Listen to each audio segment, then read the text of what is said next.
We're going to make this interesting. How many quotes are you going to want that are going to be after this session? I don't know. I mean, 5. Okay. So good afternoon, everyone. It's great to see everybody here. It's been an amazing week here in Davos. Hopefully everybody saw that we are having conversations here. Hopefully everybody agrees. There are some conversations that we may disagree. There's many conversations that we may have agreed. But through those conversations, and I think today's result with a peace agreement earlier today, the World Economic Forum is here to have those conversations, to have understandings, and also resolution. So it's an important component of who we and what we are, and I'm thrilled to have Elon Musk here. He came all the way from California to be here to see all of you. So thank you, Elon. You're most welcome. I heard about the formation of the Peace Summit, and I was like, is that PIEC? A little piece of Greenland, a little piece of Venezuela. we got one. All we want is peace. Okay, I'm going to, as I said, I'm a pretty proud CEO of BlackRock since we went public. The compounding return of BlackRock to our shareholders was 21%. Since Elon took Tesla public, his compounded return is 43%. This is just another advertisement for everybody, especially for Europeans. This is why more citizens should be investing with growth, investing with their countries. Imagine if a lot of pension funds invested with Elon when Tesla went public, and how much return with all the pension funds that invested side by side with Elon and the growth. So a spectacular return. There's very few companies. Well, I don't think there's any other company as large as Tesla today that has that compounded return. So congratulations. Oh, thank you. It's a good measurement. Well, we have an incredible team at Tesla, and that's the reason. So I want to get into the dirt, the meaningful component about technology, the possibilities. I want to talk about AI and robotics, energy, space, and the progress ultimately coming down to engineering discipline, scale, execution, and few people, if not anyone, has the experience and the fortitude to confront these issues head on. Not just the ideas, but the execution across so many different technologies, Elon, and that's why I thought it was important for us to have this dialogue here in Davos. So you're presently building on AI, on robotics, on space, on energy, all at the same time. When you look across those efforts, what do they have in common from an engineering standpoint? Well, they're all very difficult technology challenges.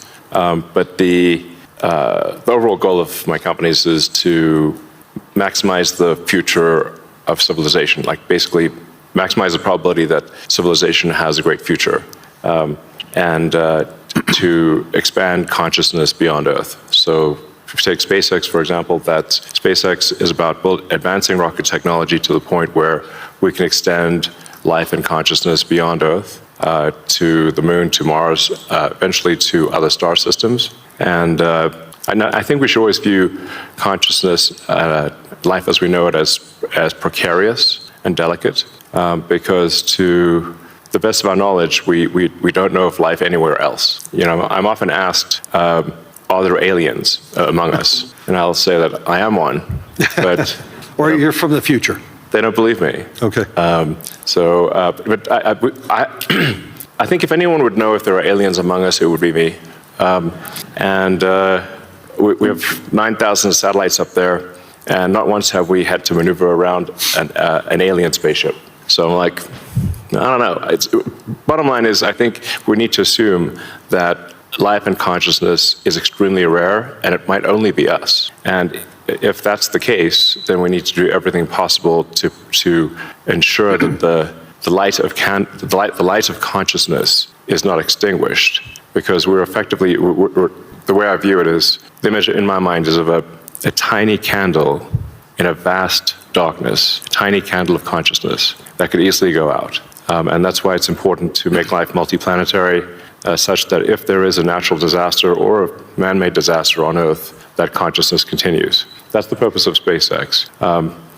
Tesla is obviously about sustainable technology, and also at this point we've sort of added to our mission sustainable abundance. So with robotics and AI, this is really the path to abundance for all.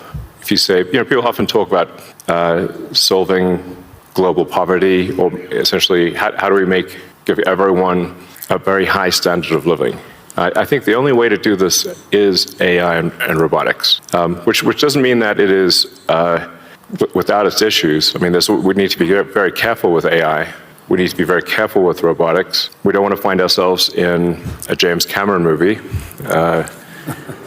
Terminator. He's great movies, love his movies, but we don't want to be in Terminator, obviously. But if you have ubiquitous AI that is essentially free or close to it, and ubiquitous robotics, then you will have an explosion in the global economy, an expansion in the global economy that is truly beyond all precedent. Elon, can that expansion be broad? Yes. Or is it narrow? And how can that be created? How can it broaden the global economy? Yeah, the way to think of it is that if you have a large number of humanoid robots, the economic output is the average productivity per robot times the number of robots. Right. And actually, my prediction is in the benign scenario of the future that the robots will actually make so many robots and AI that they will actually saturate all human needs. Meaning, you won't be able to even think of something to ask the robot for at a certain point. There will be such an abundance of goods and services because my prediction is that there'll be more robots than people. So, but how do you then have human purpose in that scenario? Yeah, nothing's perfect, but it is a necessary. You can't have both. You can't have work that has to be done and amazing abundance for all. Because if it's work that has to be done, then you and only some people can do it, then you can't have abundance. Then it's narrow. Yes, narrow. Yeah. Exactly. So, but if you have billions of humanoid robots, and I think there will be, I think everyone on Earth is going to have one and going to want one, because who wouldn't want a robot to, assuming it's very safe, watch over your kids, take care of your pet. If you have elderly parents, a lot of friends of mine have said they have elderly parents. It's very difficult to take care of them. Expensive. Yeah, it's expensive, and there just aren't enough people to take care of there aren't enough young people to take care of the old people. Right. So if you had a robot that could take care of and protect an elderly parents, I think that would be great. That would be an amazing thing to have. I think we will have those things. So, overall, I'm very optimistic about the future. I think we're headed for a future of amazing abundance, which is very cool. And definitely, we are in the most interesting time in history. I don't think there's a more interesting time in history.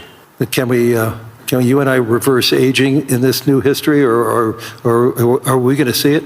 I haven't put much time into the aging stuff. I do think it is a very solvable problem. Like you can, I think when we figure out what causes aging, I think we'll find it's incredibly obvious. It's not a subtle thing. The reason I say it's not a subtle thing is because all the cells in your body, with some pretty much age at the same rate. I've never seen someone with an old left arm and a young right arm ever in my life. So why is that? That means that there must be a clock, a synchronizing clock, right, that is synchronizing across 35 trillion cells in your body. There is some benefit to death, by the way.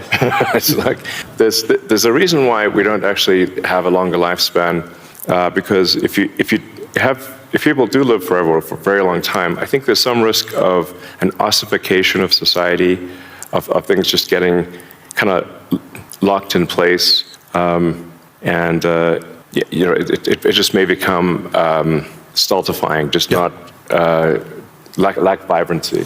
But that said, do I think we'll figure out ways to extend life and maybe even reverse aging? I think that's highly likely. I'm looking forward to that. Yeah. In the future that you talk about, the AI models, autonomous machines, rockets, depends on massive increases in compute, massive increases in energy, expensive energy, manufacturing scale. What are the bottlenecks to get there? And that, once again, with all that expenditures, again, how can we make sure that it's broad and not narrow? I just think the natural thing is it's going to be very broad because AI companies will seek as many customers as they possibly can, and the cost of AI is already very low and it's plummeting every year. I mean, the cost of AI is almost meaningfully changing on a month-to-month basis. There's open models now everywhere. Yeah. Yes, there's open models, and the open models only lag. They're maybe a year behind the sort of closed models. So I think the AI companies will seek as many customers as possible, which means they'll provide AI to the world. But the cost of getting to there, the compute, the chips, the fab, the powering, that to me, what are the those are huge. The limiting factor. Yeah, I think the limiting factor for AI deployment is fundamentally electrical power. It's just right. It's energy. Yeah. I mean, we're seeing the rate of AI chip production increase exponentially, but the rate of electricity being brought online is 3%, 4% a year. Yeah. Max. Yeah. It's clear that we're very soon, maybe even later this year, we'll be producing more chips than we can turn on. Except for China. China's growth in electricity is tremendous. They're building 100 gigawatts of nuclear as we speak. Actually, solar is the biggest thing in China. So I believe China's production capacity on solar is 1,500 gigawatts a year, and they're deploying over 1,000 gigawatts a year of solar. Now, for continuous solar load, you divide that by roughly, 4 or 5.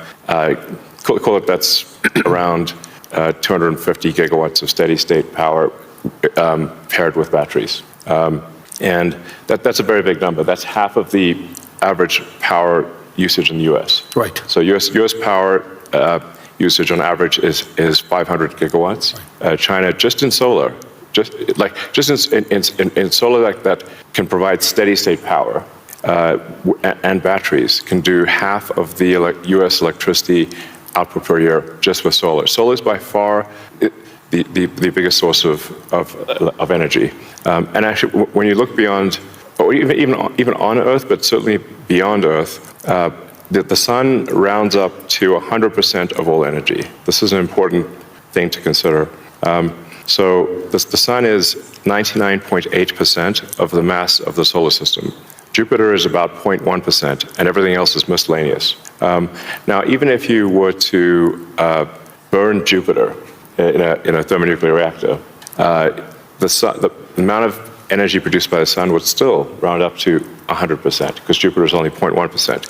If you teleported 3 more Jupiters into our solar system, and burnt 3 more Jupiters and everything else in the solar system, the sun's energy would still round up to 100%. Mm-hmm. So it's really all about the sun. And that's why one of the things we'll be doing with SpaceX within a few years is launching solar-powered AI satellites. Right. Because the space is really the source of immense power, and then you don't need to take up any room on Earth. There's so much room in space, and you can scale to enormous. You can scale to, I think, ultimately hundreds of terawatts a year. You and I have had these conversations before, but why don't you tell the audience what would it take for the United States, and what type of geography would it take to have that solar field to electrify the United States? And then let me ask a question: why aren't we doing it? Yeah. So, I guess a rough way to think about it is 100 miles by 100 miles, or call it 160 kilometers by 160 kilometers of solar is enough to power the entire United States. So the 100 mile area is, I mean, you could take basically a small corner of Utah, Nevada, New Mexico. Obviously, you wouldn't want it all in one place, but it is a very small percentage of the area of the U.S. to generate all of the electricity that the U.S. uses. And the same is true, actually, I mean, for Europe. You could take a small part, you could take relatively unpopulated areas of, say, Spain and Sicily, and generate all of the electricity power that Europe needs. So why don't you think that there's a movement towards that here and in the United States? Well, there is. As it is in China. Well, unfortunately, in the U.S., the tariff barriers for solar are extremely high, and that makes the economics of deploying solar so artificially high, because China makes almost all the solar, What would it take for Europe or the U.S. to build it commercially, if it's that scale? Yeah, I think. Well, I can tell you what we're going to do. You know, SpaceX and Tesla is we're building up large-scale solar. Right. So the SpaceX and Tesla teams both separately are working to build to 100 gigawatts a year of solar power in the U.S., of manufactured solar power.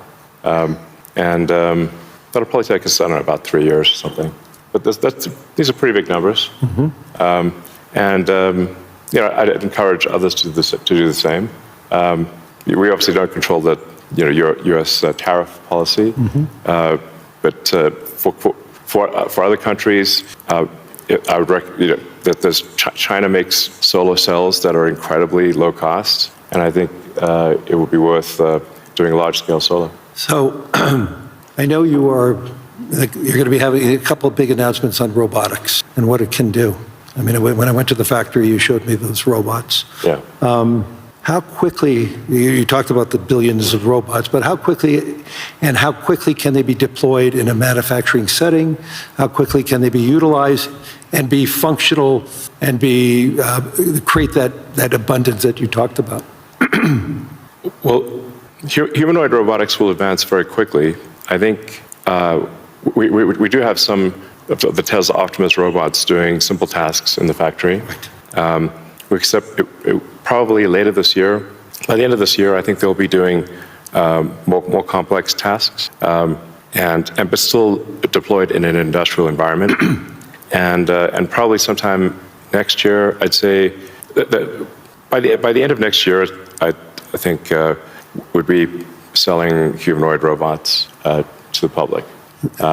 That's when we are confident that it's very high reliability, very high safety, and the range of functionality is also very high. You can basically ask it to do anything you'd like. You're already seeing that in Tesla cars, the software changes that you're doing. And what is it, every quarter now, a software change that upgrades the ability of the robot within the car? Yes, the Tesla full self-driving software, we update it sometimes once a week. Recently, some of the insurance companies have said that it is actually so safe, when Tesla full self-driving is so safe that they're offering customers half-price insurance if they use Tesla full self-driving in their car.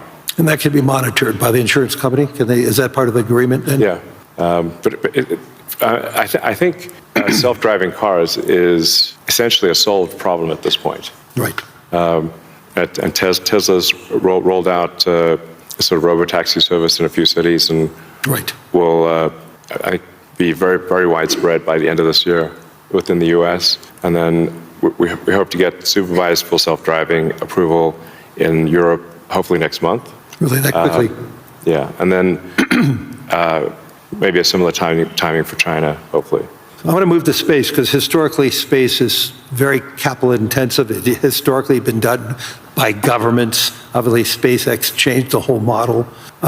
But we've seen it slow to scale, and now I'm starting to see it ramping up in what you're doing and other things. Talk to us about the automation and AI, how it's changing the economics in building and preparing for us in operating in space. Sure. Well, the key breakthrough the major breakthrough that SpaceX is hoping to achieve this year is full reusability. So no one has ever achieved full reusability of a rocket, which is very important for the cost of access to space. We've achieved partial reusability with Falcon 9 by landing the boost stage. We've now landed the boost stage over 500 times, but we have to throw away the upper stage. The upper stage sort of burns up on re-entry for Falcon 9. So, and the cost of that is equivalent to a small to medium-sized jet. So, but with Starship, which is a giant rocket, it's the largest flying machine ever made. That's a rocket that you're using for the idea of going to Mars, right? Yeah, Mars and the Moon, as well as for high-volume satellite stuff. So Starship, hopefully this year we should prove full reusability for Starship, which will be a profound invention because the cost of access to space will drop by a factor of 100 when you achieve full reusability. Right. It's the same sort of economic difference that you would expect that, between, say, a reusable aircraft and a non-reusable aircraft. Like if you have to throw your aircraft away after every flight, that would be a very expensive flight. But if you only have to refuel, then it's the cost of the fuel. And so that's really the fundamental breakthrough that gets the cost of access to space, we think, below the cost of freight on aircraft. So, under $100 a pound type of thing easily. Wow. So it makes putting large satellites into space very low, very cheap. And then when you have solar in space, you get 5 times more effectiveness, maybe even more than that, than solar on the ground, because it's always sunny. It's cold. And it's always sunny, so you don't have a day-night cycle or seasonality or weather, and you get about 30% more power in space because you don't have atmospheric attenuation of the power. Right. The net effect is solar is 5 times more. Any given solar panel will do 5 times more energy in space than on the ground. Is there any capacity in doing that and then taking that power and bringing it back to Earth? Is there any way of doing that, or you're just taking that power and utilizing it for the needs, like building AI data centers in space? I think the case, it's a no-brainer for building solar-powered AI data centers in space, because as you mentioned, it's also very cold in space. If you're in the shadow, then it's very cold in space, just 3 degrees Kelvin. So you just have solar panels facing the sun, and then a radiator that's pointed away from the sun, so it has no sun incidence, and then it's just cooling. It's a very efficient cooling system. So net effect is that the lowest cost place to put AI will be space, and that'll be true within 2 years, maybe 3 at the latest. Wow. So looking 10 or 20 years out, how would you describe success with AI or space technology, and where do you see it? Are you more certain what's going to happen in the next 3 years or 5 or 10?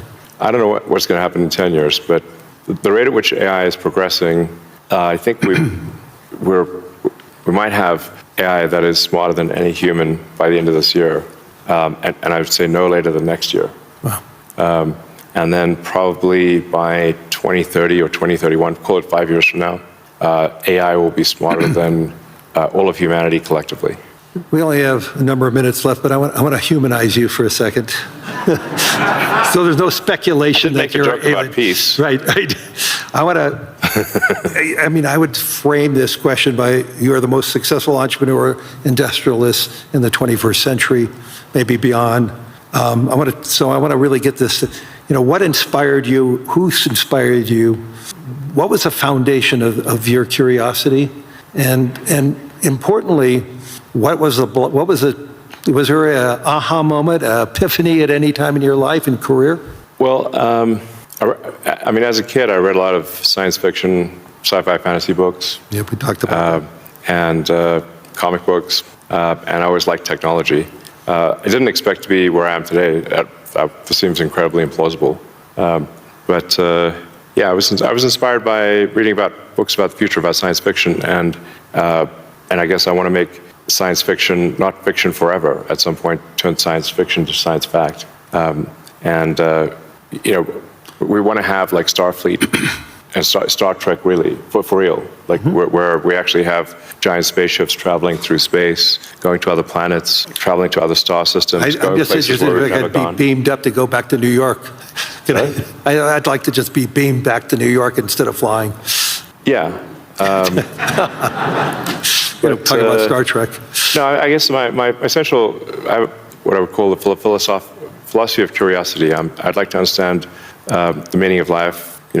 Is the standard model of physics correct regarding the beginning of life, beginning of existence, and the end of the universe? What questions do we not know to ask that we should ask? And AI will help us with these things. So I'm just trying to understand how do we get here? What's going on? What's real? Are there aliens? Maybe there are. And if we've got spaceships that are traveling to other star systems, we may encounter aliens, or we may find many long dead alien civilizations. But I just want to know what's going on. I'm curious about the universe, and that's my philosophy. Do you see yourself ever going to Mars in your lifetime? Yeah, I mean, I would say like That's a long commitment. I've been asked. Isn't that 3 years each way? It's 6 months. 6 months, that's all it is? Yeah, 6 months, but the planets only align every 2 years. Okay. So, yeah, I've been asked a few times, like, do I want to, die on Mars? And I'm like, yes, but just not on impact. That's a good answer. Anyway, we're out of time. Hopefully everybody enjoyed this. There's so many myths around Elon Musk. I could tell you he's a great friend, and I constantly learn so much from him. And I'm totally inspired by what he has done. I've been inspired who he is, and I'm totally inspired by his vision of the future. And I don't think it's such a bad future. And I agree with his optimism. So, Elon, thank you. Any last words? Well, I think my last words would be, I would encourage everyone to be optimistic and excited about the future. Good. And generally, I think for quality of life, it is actually better to err on the side of being an optimist and wrong rather than a pessimist and right. On that note.